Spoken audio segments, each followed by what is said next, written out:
పరిస్థితిగా రావడం కూడా జరిగింది. ఎస్ఐ విధుల్లో ఉన్నాడు. ఆ టైంలో ఎస్ఐ విధుల్లో ఉండగా కరెక్ట్గా అదే టైంకి చర్చి ఎదురుగా వెళ్తున్న విగ్రహం దగ్గర నార్మల్గా పాట అనేది పెట్టుకోవడం జరిగింది. గణేష్ ఉత్సవ కమిటీ అని మేము ఏర్పరచుకున్నాం.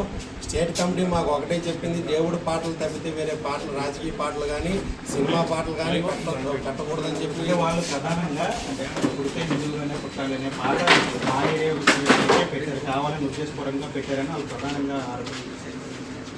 పుడితే హిందువుగా పుట్టాలనే పాట పెట్టడం వల్ల వాళ్ళకి ఏమి అనేది మా సనాతన ధర్మం గురించి మేము హిందువు అని గర్వంగా చెప్పుకోవడానికి మాకు తప్పే ఉంది. అందులో ఇప్పుడు ఎవరి మతం వాళ్ళు చెప్పుకుంటే తప్పే ఉంది.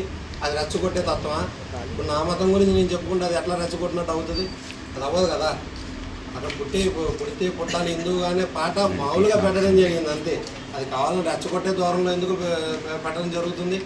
ఇప్పుడు జై శ్రీరామ్ అంటాం, దేవుడి పాటలు పెట్టుకుంటాం. అది దేవుడి పాట పెడితే ఇక తప్ప, అది హిందూ పాట పెడితే తప్ప? వాళ్ళు పెట్టుకోరా? చర్చిలో క్రిస్టియన్ పాటలు పెట్టుకోరా? వాళ్ళు చర్చిలో స్వార్థ చెప్తున్నారు, అప్పుడు వాళ్ళు పెట్టుకోరా? వాళ్ళు చేయరా? హిందూ అనేది ఎందుకు ఇక్కడ హైలైట్ అవుతుంది?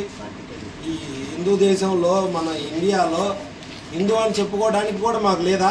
మాకు హక్కు లేదా? అది మేము మా మతం గురించి మేము చెప్పుకోవడం మాకు లేదా? అది మీ రిలీజియన్ ఏంట్రా అంటే హిందూ అంటాం, వాళ్ళ రిలీజియన్ ఏంట్రా అంటే క్రిస్టియన్ అంటాం. మా హిందూ అని మా రిలీజియన్ మేము చెప్పుకునే హక్కు కూడా మాకు లేదా ఈ దేశంలో? అంటే ప్రధానంగా కేవలం పాట పెట్టడం వల్లే వాళ్ళు మీ మీద రాళ్ళు దిగారు, లేకపోతే ఏదైనా మీరేమైనా వాళ్ళు ఏమైనా అంటే లేదా వాళ్ళు ఏమైనా డిస్కషన్ అవుతుందా? కేవలం పాట వల్లే రాళ్ళు దిగారు అనుకుంటున్నారా? మాకైతే అక్కడ మాకు ఆ జరిగిన ఇన్సిడెంట్లో మేము అనుకోవడం అయితే ఒక పాటనే హైలైట్ చేస్తున్నారు.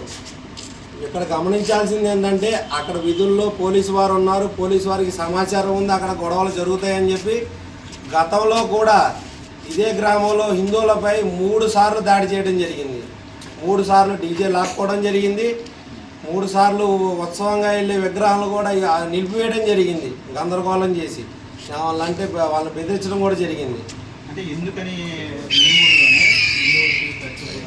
గతంలో కూడా 3 సార్లు జరిగాయని చెప్పి ఎందుకని మీ గ్రామంలో దీని వరకు ఎవరు ఉన్నారు? అది వాళ్ళకే తెలియాలంటే వాళ్ళు ఏం మోటోతో చేస్తున్నారు, వాళ్ళు ఏం చేయాలనుకుంటున్నారు, వాళ్ళు ఏం చేయబోతున్నారో వాళ్ళకి తెలియాలి. ఇక్కడైతే క్లియర్ కట్గా అయితే ఏదైతే ధర్మం ఉందో, ఏదైతే హిందూ ధర్మం ఉందో, ఏదైతే మేము హిందువులుగా పుట్టామని మేము ఇప్పుడు మాకు పూజ చేయడం అనేది కామను. ఎవరింట్లో ఉన్న పూజలు జరుగుతాయి. మీరు ఒకసారి మా యాంకర్తో కూడా ఒకసారి మాట్లాడే చేయండి. ఆయన కూడా మిమ్మల్ని కొన్ని ప్రశ్నలు అడుగుతాను, ఒకసారి మాట్లాడేది. హలో, నమస్తే అండి.